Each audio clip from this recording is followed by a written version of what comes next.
Inna alhamdulillah wa salatu wa salamu ala ashrafil anbiya wa ala alihi wa ashabihi wa man wala ba'd.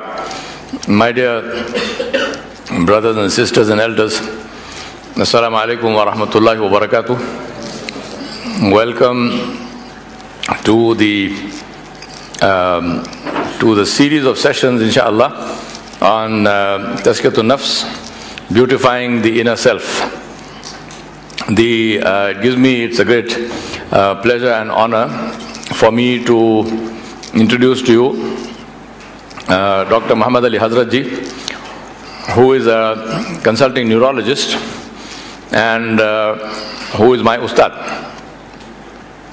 He didn't say astaghfirullah as he normally does. I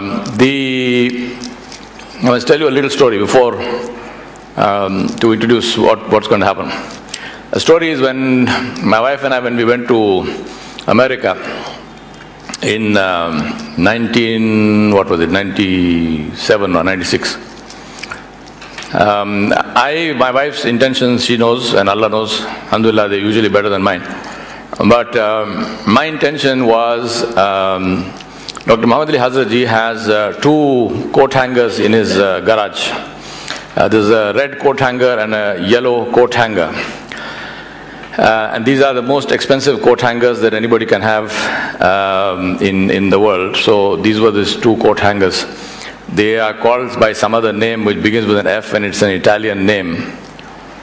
So I thought, let me go and associate myself with him and become his student so that I can also one day get a coat hanger like that. It is the mark of a good host that he gives the guest more than what the guest expects. So I went to him to learn how to get a coat hanger with an Italian name which begins with an F. Instead, he introduced me to Allah. And one of the offshoots of that was that my desire to possess such coat hangers disappeared. And instead I am left with a green Bentley, which is of no use. The point I'm making is that the 3 years that I spent with him, alhamdulillah, this is what we used to do, not in the class sense, but in many other ways. You're going to attend a course on Tazkiyyatun Nafs, how to clean and purify the soul. I want to dispel any thoughts that might be in your mind that you will leave this class with your nufus completely clean. That is not going to happen, for a very simple reason, that talking about how to cook something will not fill your belly. To fill your belly, you have to learn how to cook that thing, and then you have to go cook it yourself and eat it, and then only the belly gets filled. And that's the journey ahead of us, inshallah, and we ask Allah subhanahu wa ta'ala to help us in this journey. To conclude my little story, I had gone to the UK in Jamaat, and I returned from the UK, and Dr. Ali came to pick me up from the airport. And he was driving, at that time, he was driving a 6 Series BM, which is the kind of car that he uses to pick up people like me. Not the coat hanger cars, the other ones. So we were driving back from New York to Connecticut. And his driving style is he drives in a supine position. He's like on his back. And there are malaika who run the car. So the car usually goes at about 90 miles an hour on a 50-mile highway. And whenever there are policemen with radar guns, the radar bounces off the malaika, the force field which is around the car. So it never comes onto any screen, never gets any tickets and so on. So this car is doing 90 miles an hour. And we were in the fast lane. And way ahead, very far ahead, in the absolute end of the headlights, we saw a 16-wheeler truck was going ahead of us. And on the back of the truck, as happens on the back of most of these trucks, there were fluorescent strips. So Dr. Ali asked me the kind of question that he used to ask me. So he said to me, Yawar Sahab, agar wo jo shakal aapko dikhai de rahi hai, I'll translate for the non-Urdu ones. We can't all be fortunate. So he said, अगर वो जो शक्ल आपको नजर आ रही है, अगर ये मलकुल मौत की शक्ल बन जाए, तो आप अल्लाह से मिलने के लिए तैयार हैं? And he used to ask these questions completely straight-faced. And I've got used to hearing such questions in a straight-faced way also. So he asked me, he said, if that shape which you are seeing in the distance, which is the back of this truck, he said, if that shape becomes the face of Malakul Maut, are you ready to meet Allah subhanahu wa ta'ala? So I said to him, I hope Allah subhanahu wa ta'ala will be merciful with me, but I don't think I'm ready to meet Allah subhanahu wa ta'ala. Now, when you are doing 90 miles an hour, it doesn't take you very long to get anywhere. So within a few seconds, we were parallel with that truck. And as we were actually parallel with that truck, we were going through a thick forest area.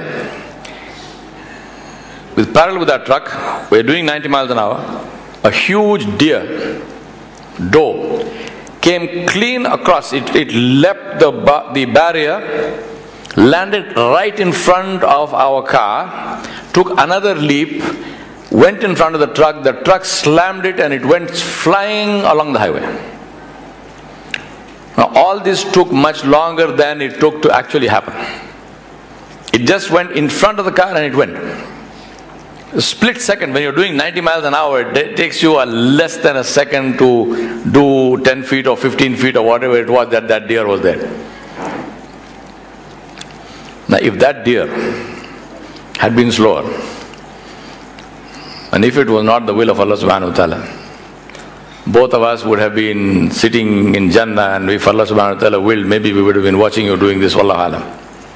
Because if you hit a deer at 90 miles an hour, you don't live to tell the tale. Point I want to make is, this is the reality of life. And Allah subhanahu wa ta'ala has His ways of showing. The moment I got asked that question, if that turns into the face of Malakul Maut, are you prepared to face Allah? Allah subhanahu wa ta'ala decided to show us how easily that could have happened. So Alhamdulillah Rabbil Alameen, Bismillah ta'ala, the issue of purifying your heart, the issue of making your heart such that it reflects the nur of Allah subhanahu wa ta'ala jalla jalaluhu, is a lifelong struggle. We go up and down. And nobody in the world, least of all myself, can claim that we are anywhere close to the target. But it is given in our control to make effort.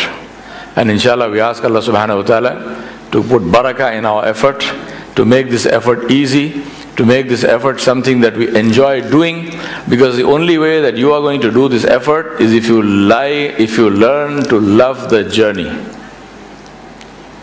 And we ask Allah subhanahu wa ta'ala to make that easy for us, to be pleased with us, to put barakah in this for us, and to give us the success which is His maghfirat when we meet Allah Jalla Jalaluhu. I hand you over to Dr. Ali. He will do the 2 sessions today, and he will do the first session tomorrow. The second session tomorrow I will do, not because I want to do, I have absolutely zero need or want to do any such session, but he wants me to, this is when you are working with your Ustad, the Ustad wants to know if you still remember whatever he taught you. So he said, you do the last session. So I said, Jazakumullahu khairan. So tomorrow the second session I will be doing, and so that we know where we are. Jazakumullahu khairan for coming. Make dua that Allah subhanahu wa ta'ala accepts all our effort. Make dua that Allah subhanahu wa ta'ala puts in the heart of the speaker that which is beneficial for you, that he puts in the heart of the speaker and he gives him the words so that what he has to say will reach our hearts. And most importantly, make dua that Allah subhanahu wa ta'ala enables us to practice whatever we learn, because this is for our own benefit. Jazakumullahu khairan. Wassalamu alaikum wa rahmatullahi wa barakatuh.